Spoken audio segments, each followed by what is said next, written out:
Eh, Hola, ¿cómo está? ¿Cómo están? Bueno, continuando con lo que es la cursada de neuro, eh, el tema de hoy es acceso cerebral. Yo soy el Rubén Condo, residente de del Sanatorio Santa Bárbara. Entonces comenzamos con el tema.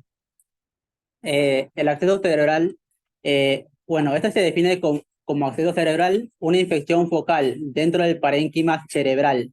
Inicia como un área localizada, la cual se denomina cerebritis, que posteriormente se convierte en una colección de pus dentro de una cápsula bien vascularizada. Es decir, que esta va a ser una forma focal y dinámica de supuración intracraneal, que constituye una emergencia que compromete la vida. Bueno, generalmente este acceso cerebral es causado por diversos microorganismos, ya pueden ser bacterias, micobacterias, protozoos, helmintos y hongos. Eh, Muchas veces es generado bueno, unas cuantas veces generado por un solo microorganismo, pero la mayoría de veces es polimicrobiano este acceso. Bueno, hoy en día, gracias a los nuevos diagnósticos y al manejo de este acceso cerebral, ha mejorado la mortalidad, ya sea por los estudios imaginológicos, por la disponibilidad de los estudios imaginológicos, otro por los antimicrobianos que tienen mejor penetrancia a nivel del sistema nervioso y por los nuevos procedimientos quirúrgicos que son mínimamente invasivos a nivel de lo que es cerebral. Entonces, tenemos que el, también la mortalidad de estos pacientes también se define dependiendo del compromiso inmunológico de estos pacientes, ya que tiene mejor lo que es mortalidad en pacientes que son inmunocompetentes que los pacientes inmunocomprometidos.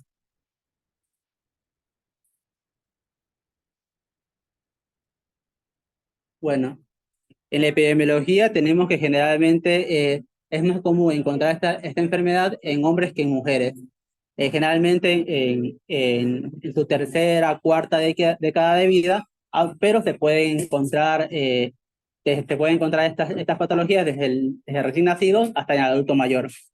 Se dice que tiene mayor frecuencia en la población inmunosuprimida por su mismo estado de inmunosupresión, ya sean personas que hayan tenido un trasplante de células hematopoyéticas, trasplantes de órganos sólidos, pacientes que viven con VIH o pacientes que tienen algún antecedente de cáncer. La ubicación intracraneal más frecuente es en el lóbulo frontal, ¿ya? Seguido está lo que son los lóbulos temporal, la localización frontoparietal, la localización cerebelosa y occipital. Bueno, se dice que en países en desarrollo, los accesos cerebrales corresponden al 8% de las masas intracraneales y disminuyen de 1 a 2% en países desarrollados. Bueno, la mortalidad ha disminuido recientemente en un 50%.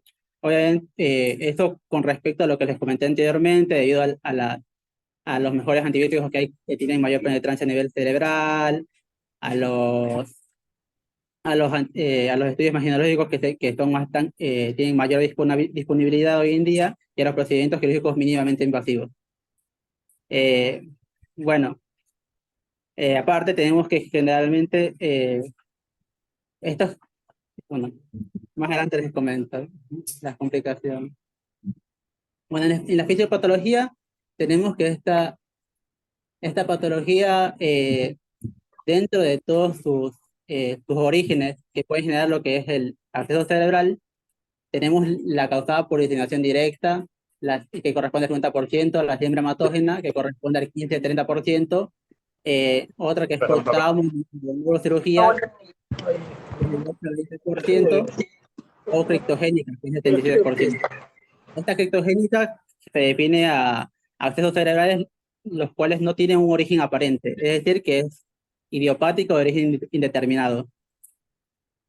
Entonces, ya hablando directamente de cada una de las tres primeras, tenemos que la diseminación directa, este es un tipo de origen en el cual hay un foco infeccioso pericranial, la cual genera lo que es un acceso a extensión de esta patología ya que se encuentra pericraneal, como su nombre mismo lo dice.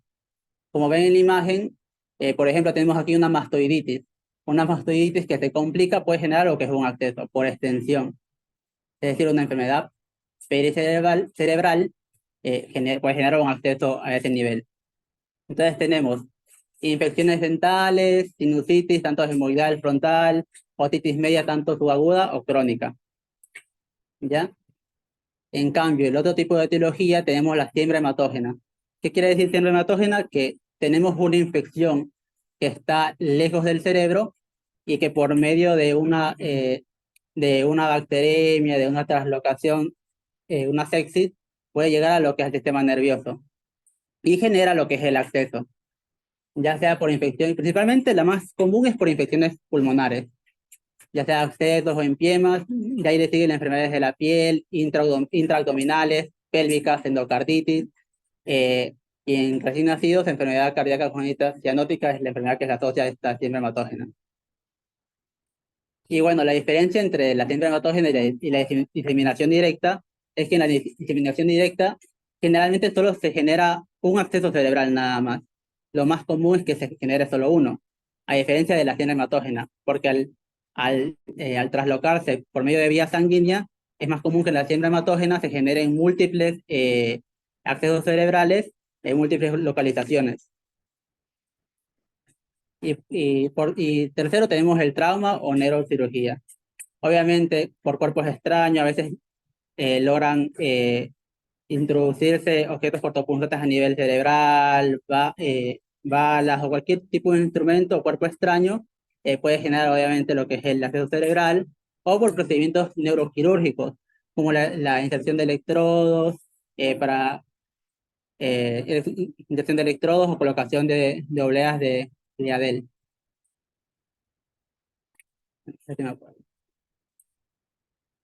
Pero bueno, ya conociendo cuál es el origen de este acceso cerebral, eh, el, la evolución de lo que es este acceso va a ser larga, porque generalmente primero inicia como lo que es una zona reblandecida del cerebro, la cual después se va necrosando, se genera una pus, y por último termina encapsulándose, y la cápsula termina siendo vascularizada. Y todo este proceso va a tener cuatro fases. Primero tenemos la cerebritis temprana, que se inicia de 1 a 4 días. La cerebritis temprana generalmente está relacionada a la acumulación de neutrófilos, necrosis tisular, inflamación y edema perivascular. ¿Ya? Este dura de 1 a 4 días. La cerebritis tardía, en cambio, dura de 4 a 10 días, y en cambio aquí ya hay una área necrótica que alcanza su tamaño máximo, hay predominio linfocítico y de macrófagos, y bueno, ya está ahí. Después comienza a formarse la cápsula, y ahí tenemos eh, una capsular, un, una fase capsular temprana que dura de 10 a 14 días, en la cual hay una formación de una cápsula fibrosa a través de la acumulación de fibroblastos y una neovascularización alrededor de esa cápsula. Y la cápsula tardía es porque ya se establece lo que es la cápsula. O sea, el acceso ya alcanzó la madurez, y ahí surgirá ya un edema y una crisis alrededor de lo que es el acceso cerebral. Es decir, que este ya está establecido. ¿Por qué es importante conocer estas fases? Porque dependiendo de estas fases es que uno da lo que es el tratamiento a este paciente. Y aparte que a nivel imagenológico uno puede diferenciar un poco estas fases entre cerebritis temprana, tardía, y ya que ya está encapsulándose lo que es el exceso, y cuando ya está encapsulado completamente el mismo. Ahí está. Bueno, en la etiología. eh, Bueno, el tipo de agente microbiano depende del sitio de infección primaria, de la edad del paciente, del estado inmunológico y del área geográfica en el que se encuentra. Entonces, tenemos que la mayoría de pacientes que tienen una proceso cerebral, que tienen condiciones predisponentes pueden guiar a la sospecha clínica del microorganismo causal, ya que tenemos realmente una gran variedad de patógenos implicados en este mismo. Generalmente, eh, en la mayoría de casos se aísla un único microorganismo, como les comenté, y también hay otros en los que se encuentran el acceso es polimicrobiano. Entonces tenemos algunas pautas como para eh, enfocarnos en ciertos microorganismos al momento del tratamiento de este acceso cerebral. Entonces tenemos que la diseminación directa de los microorganismos más comunes aislados son de la especie de Streptococcus. De ahí tenemos que las infecciones dentales y sinusales están asociadas con microorganismos, con polimicroorganismos, ya sean, generalmente son Fusobacterium, Prebotella, Actinomyces, bacteroides y especies de hemófilos. En cambio, también depende del contexto clínico del paciente. En pacientes inmunocomprometidos son causados generalmente por patógenos inusuales, el Toxoplasma gondii, la Nocaria spp y Mycobacterium tuberculosis. Y en pacientes trasplantados eh, con trasplante de células hematopoyéticas o de órganos sólidos o neutropenia post-quimioterapia, tiene riesgo de accesos por hongos, generalmente Aspergillus, Candida, el Mucorales y Pseudosporium. Bueno, y en este mismo grupo se incluyen como bacterias, las enterobacterias, como Escherichia coli, Enterobacter, Klebsiella, Proteus y especies de Salmonella. Bueno, esto es como una guía en contexto clínico del perfil del paciente. Y aquí más adelante tenemos una fotito en la cual, asimismo, dependiendo del contexto clínico del paciente, uno se puede enfocar el agente etiológico, el momento de hacer lo que es ya la historia clínica y el momento de iniciar lo que es terapéutica, uno se basa del contexto clínico del paciente para dar ya el tratamiento realmente. Bueno, manifestaciones clínicas. Bueno, las manifestaciones clínicas son muy variadas realmente. Y todo esto depende del tamaño de las lesiones, la localización, el número de accesos, las estructuras cerebrales afectadas, la virulencia del microorganismo y el estado inmunológico del huésped. ¿Ya? Eh, gener- Generalmente son diversas e inespecíficas los signos y síntomas del paciente, pero generalmente se ha visto en una serie de estudios que los síntomas más comunes del paciente son cefalea, fiebre y un déficit neurológico focal. Son los tres síntomas más comunes de los restos cerebrales. Y bueno, pero bueno, generalmente se dice que al ser síntomas muy inespecíficos, el diagnóstico de la lesión cerebral a veces generalmente suele ser tardío, ¿ya? Por eso que es muy importante tener en cuenta la clínica del paciente, ya que el criterio clínico va a ser muy importante para el diagnóstico de esta patología. Entonces, entre las manifestaciones clínicas, como les comenté, como es tan variada, todo depende de la localización y la extensión de lo que es del acceso cerebral. Entonces tenemos que por ubicación tenemos diferentes síntomas. Eh, Cuando que afecta este acceso al lóbulo frontal, el paciente puede cursar con somnolencia, problemas de juicio, convulsiones, hemiparesia contralateral y trastornos del habla. Cuando afecta el lóbulo parietal, puede presentarse hemianopsia homónima, alteración de la propiocepción y esterognosia. Cuando que afecta el lóbulo temporal, puede presentarse afasia de Wernicke, si que afecta el hemisferio dominante, compromiso facial contralateral y cuadrantoxia homónima superior. Cuando afecta al cerebelo, puede generar lo que es ataxia, dismetría, nistagmus. Cuando afecta el tallo cerebral, el cual es muy infrecuente que afecte, y cuando afecta solo lo que es a la protuberancia, genera afecciones de nervios craneales y hemiparesia contralateral. Y bueno, y también podemos asociar estos síntomas a otros síntomas cuando el efecto masa de este acceso cerebral genera una elevación de la presión intracraneal, que ya son los síntomas comunes de la elevación de la presión intracraneal, que es disminución del estado de conciencia, vómitos, parálisis del tercer y sexto par craneal o papiledema. ¿Ya? Mm,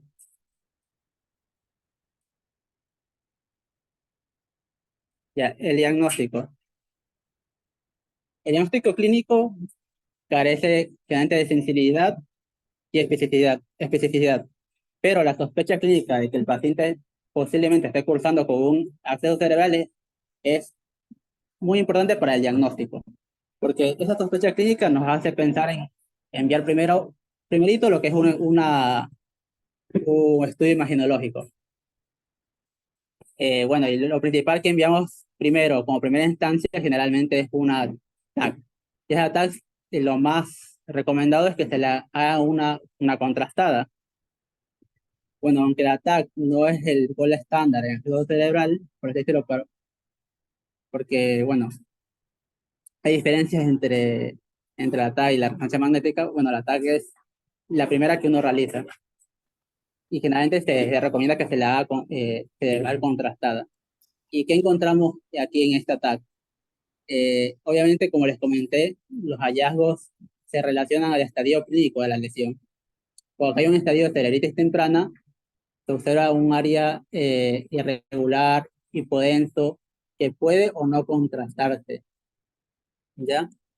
En cambio, cuando encontramos una cerebritis tardía, se realiza un anillo de hipodensidad central, un anillo con hipodensidad central, como observan aquí. Hoy no está solo. Se observa un anillo con hipodensidad central y punto este de edema circundante. Son dos situaciones en las cuales se puede observar lo que es el acceso cerebral. Ahí no, acá. Y por su contraparte tenemos lo que es la resonancia magnética. La resonancia magnética es mucho más sensible y específica para el diagnóstico de acceso cerebral que la TAC, y ofrece generalmente mayores ventajas en detección de lo que es la cerebritis temprana, el edema cerebral, la detección de lesiones satélites y así como para el seguimiento de las mismas. Entonces, eh, las lesiones que podemos encontrar en en las, en las más comunes, en la T1 ponderada, es el centro hipodenso, la cápsula parece con un margen discreto isointenso o levemente hiperintenso, ¿ya? Eh, en cambio, la T-FLAIR, T2 FLAIR, tenemos que el edema que, tenemos que el edema que rodea el acceso cerebral es hiperintenso o hiperintenso, el centro de la lesión es isointenso o hiperintenso. Y la cápsula aparece como un margen hipointenso bien definido, como se va aquí, en esta imagen de aquí. Bueno, no.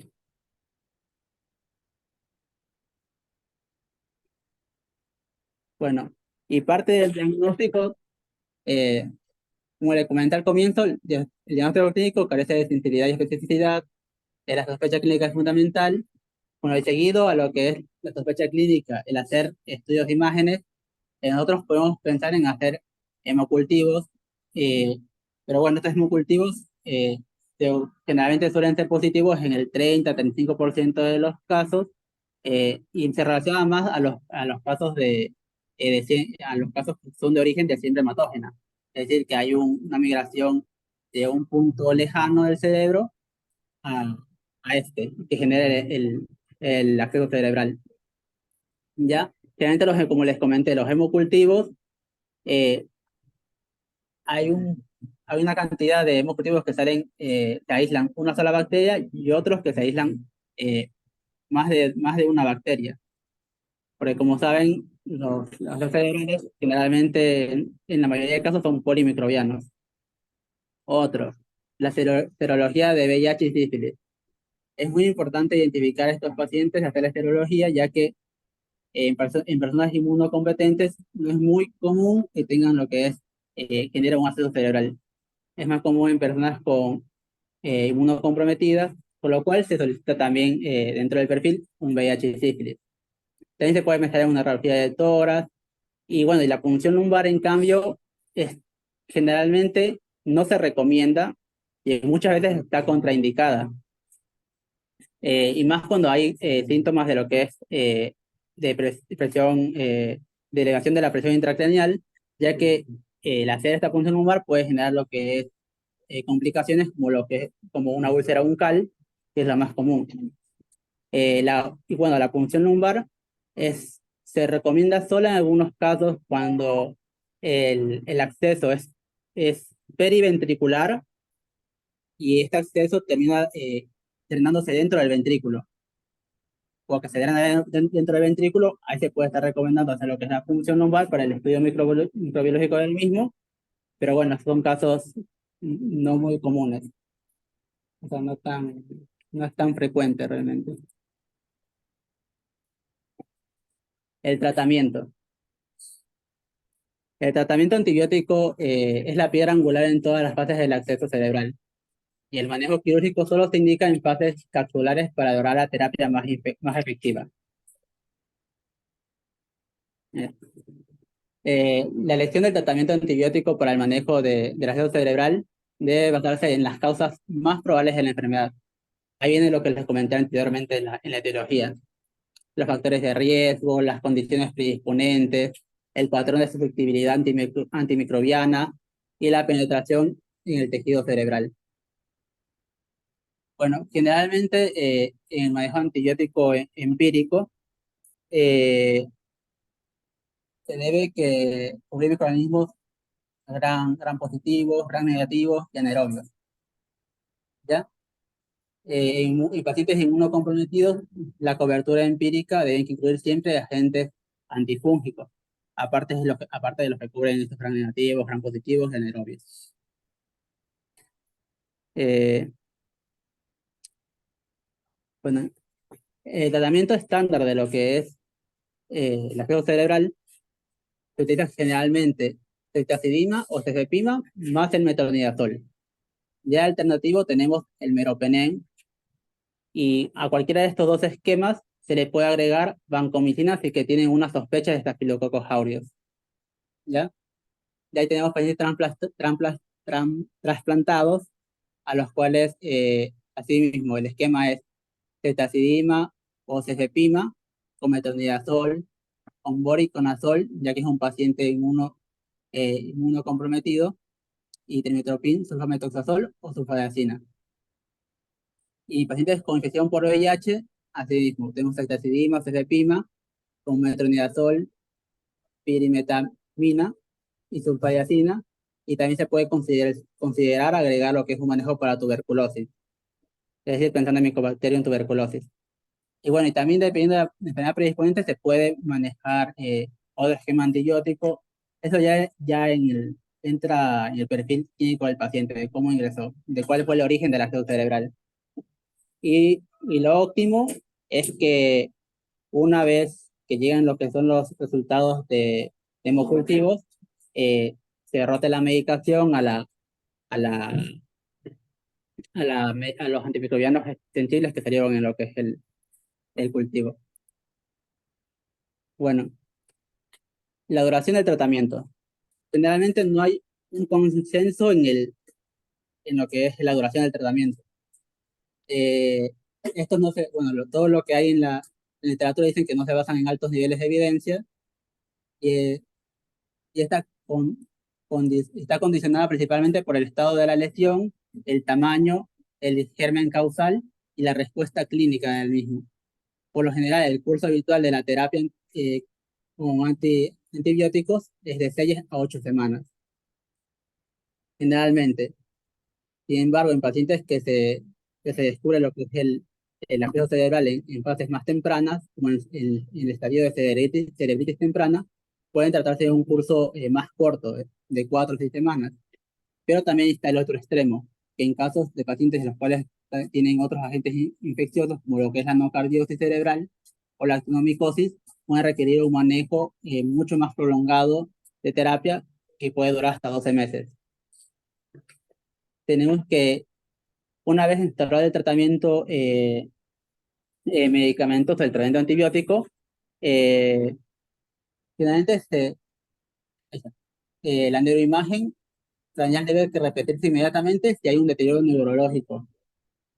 Si no hay deterioro neurológico, se lo realiza en 1 o 2 semanas si no hay mejoría clínica, una vez instaurado lo que es el tratamiento antibiótico. Y si que ya hay una respuesta, una mejoría clínica, se lo realiza bisemanal hasta 3 meses. ¿Ya?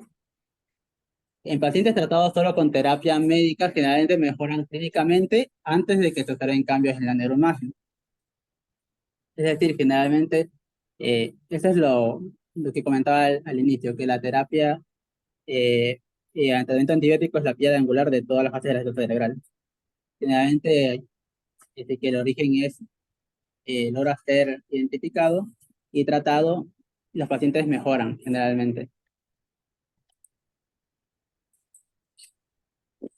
Eh, por la contraparte, tenemos el tratamiento quirúrgico. Tenemos que las intervenciones neuroquirúrgicas en muchas ocasiones son un tratamiento definitivo de los procesos cerebrales y además son imprescindibles para la identificación del patógeno causante. Eh, el- una de las indicaciones para lo que es una intervención neuroquirúrgica es que este acceso tenga un diámetro de al menos de 2,5 centímetros. Pero bueno, eso también depende del criterio del neurocirujano, ya que también hay otros tipos de indicaciones, las cuales no solo son el tamaño del acceso, también tenemos otras indicaciones, son el diámetro del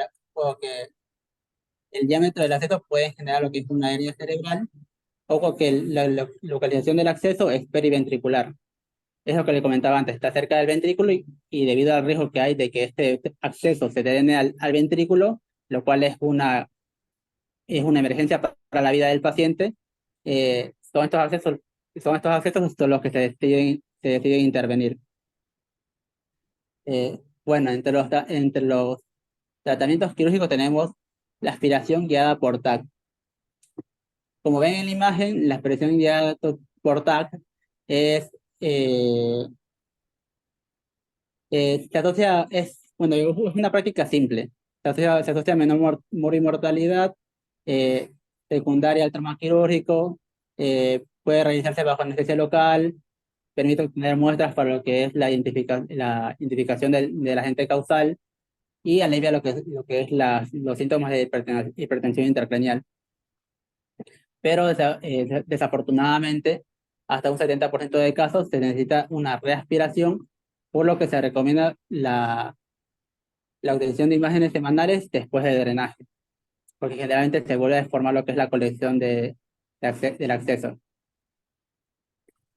¿Qué otra más? Tenemos que otra modalidad quirúrgica es la escisión. Eh, Esta es la de elección para las siguientes situaciones.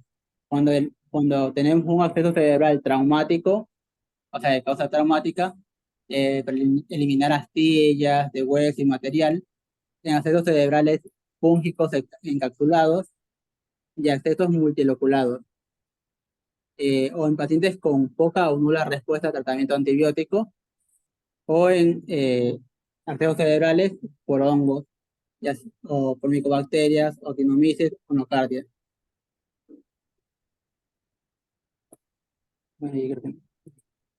Bueno, ya entre las complicaciones de la hipertensión el acceso intracraneal, acceso cerebral, perdón, tenemos lo que es la hipertensión endocraniana, la herniación, como ya les comentaba, es porque el acceso es muy grande, genera un efecto de masa y puede generar una herniación.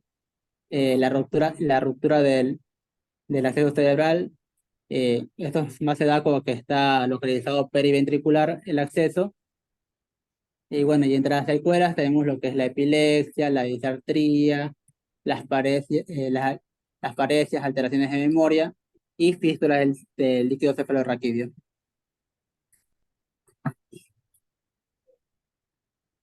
Y bueno, eso sería toda la clase. No sé si tendrán alguna duda, pregunta. Sí, Doc, una pregunta. ¿Luego de la aspiración se termina sacando la cápsula o con la misma aspiración se aspira también la cápsula? Además de aspirar el contenido, ¿no? Mm, Claro, esa era una de las contradicciones de realizar lo que es la aspiración. Es que ellos aspiran, sacan un poco la pus que se encuentra dentro de lo que es el acceso cerebral, el contenido, pero realmente no eliminan la cápsula, no la retiran. Así que Ok, siempre se terminan otra vez llenando la colección, la cápsula de material, y es por eso que como que siempre se recomienda realizar otra vez estudios de imágenes seriados después de lo que es la aspiración para observar que no haya ese tipo de problema, que es muy frecuente que suceda de nuevo. O sea que estaría más indicada en aquellos estadios en que la cápsula no está formada, Mm, ¿o no? Si te das, permíteme, yo contesto la pregunta. Mira, si bien lo mencionaron en el momento en el que se instaura el absceso cerebral y puedes hacer una intervención temprana con antibióticos, ¿sí? Es lo que Sí, usualmente se hace y es donde han mostrado una mejoría. Una vez se hay una formación del absceso y presenta la cápsula, si bien hay un riesgo de recurrencia, el manejo electivo es hacerle el drenaje percutáneo, con eso se aísla el agente microbiológico y se da un tratamiento antibiótico dirigido. ok, bárbaro.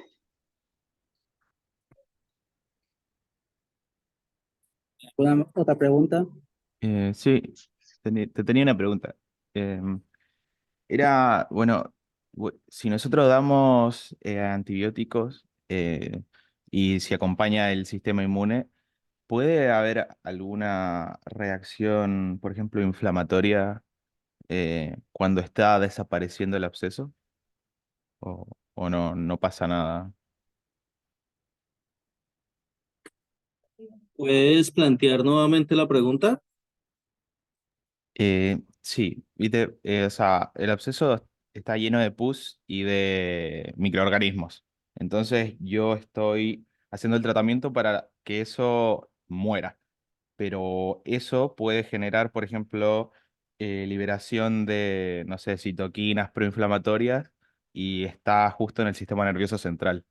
¿Eso puede ser un problema o no pasa porque el tratamiento suele ser muy gradual y de mucho tiempo? Bueno, mira, realmente cuando haces instauración del tratamiento antibiótico, lo que estás haciendo es suprimiendo todo lo que tiene que ver con el proceso inflamatorio y toda la liberación de todas estas sustancias proinflamatorias que llegan a generar las bacterias, ¿sí? Por eso hay el mayor riesgo que se presentan en los abscesos es cuando están a nivel periventricular, si llegasen a generar un drenaje a los ventrículos. Es ahí donde se podría llegar a presentar la complicación. Perfecto. Muchas gracias. ¿Hay alguna otra duda? Sí, una más y no molesto más. Habían dicho que que la punción lumbar generalmente no está indicada por el tema del aumento de la PIC, pero en el caso de los periventriculares sí. No entiendo por qué. Eh, Mira, realmente la parte de cuando hay un absceso a nivel periventricular, si te das cuenta, el drenaje de él sería hacia la parte ya de todo lo que tiene que ver con el sistema meningio, Sí, ¿sí? Entonces, la realización de una punción lumbar en el momento en el cual hay una liberación de un absceso hacia la parte periventricular nos serviría para llegar a identificar el germen probable, al igual que lo hacemos en una meningitis. ah, perfecto, perfecto. Sí, sí, se entiende. Bien, gracias. ¿Hay más dudas?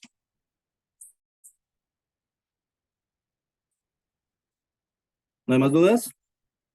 Bueno, chicos, les agradecemos su atención. Que pasen una buena tarde. Muchas Gracias por la gracias. clase. Chao, gracias. Gracias.